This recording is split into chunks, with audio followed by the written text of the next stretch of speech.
ಕೇರಳದ ವಯನಾಡಿನಲ್ಲಿ ಅತಿ ಹೆಚ್ಚು ಮಳೆಯಾಗುತ್ತಿರುವ ಹಿನ್ನೆಲೆಯಲ್ಲಿ ಹೆಚ್ಡಿಕೋಟೆ ತಾಲೂಕಿನ ಬೀಚನಹಳ್ಳಿ ಗ್ರಾಮದಲ್ಲಿರುವ ಕಬಿನಿ ಜಲಾಶಯಕ್ಕೆ ಒಳಹರಿವಿನ ಪ್ರಮಾಣದಲ್ಲಿ ಏರಿಕೆಯಾಗಿದ್ದು 16,000 ಕ್ಯೂಸೆಕ್ಸ್ ನೀರು ಹರಿದು ಬರುತ್ತಿರುವ ಹಿನ್ನೆಲೆಯಲ್ಲಿ ಜಲಾಶಯದ 4 ಕ್ರಸ್ಟ್ ಗೇಟ್ಗಳಿಂದ 10,000 ಕ್ಯೂಸೆಕ್ಸ್ ನೀರನ್ನು ನದಿಗೆ ಹರಿಸಲಾಯಿತು.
ಅಮೃತವು ತುಮುಕುವ ಜೋಗದ ಸಿರಿಯಲ್ಲಿ ತುಂಬಿದ ನಗೆಯ ನರ್ತನವು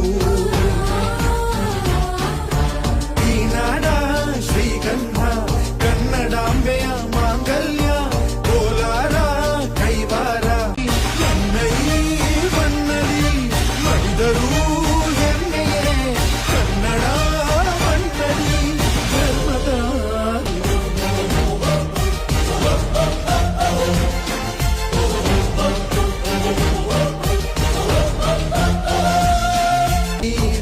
ಮರಣವ ಹೊಂದಿದರು. ನೆಲ ಜಲ ರಕ್ಷಣೆ ಕಾಯಕತೆ ಹಗಲಿರುಳೆನ್ನದೆ ಶ್ರಮಿಸಿದರು. ರಾಖಿ ಬೂಟಿನ ಒದೆ ತಿಂದು ಶತ್ರುಗಳೆದೆಯ ಮೆಟ್ಟಿದರು.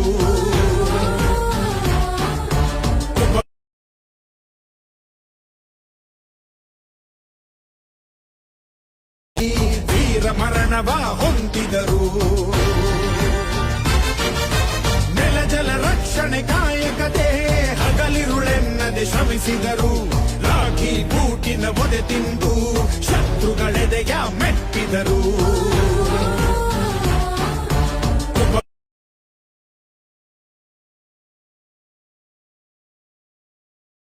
ಇವಿಷ್ಟು ಈ ಹೊತ್ತಿನ ಮುಖ್ಯ ಸುದ್ದಿಗಳು. ಕ್ಷಣ ಕ್ಷಣದ ಸುದ್ದಿಗಳಿಗಾಗಿ JSS ನ್ಯೂಸ್ ಚಾನೆಲ್ ಅನ್ನು ಸಬ್ಸ್ಕ್ರೈಬ್ ಮಾಡಿ.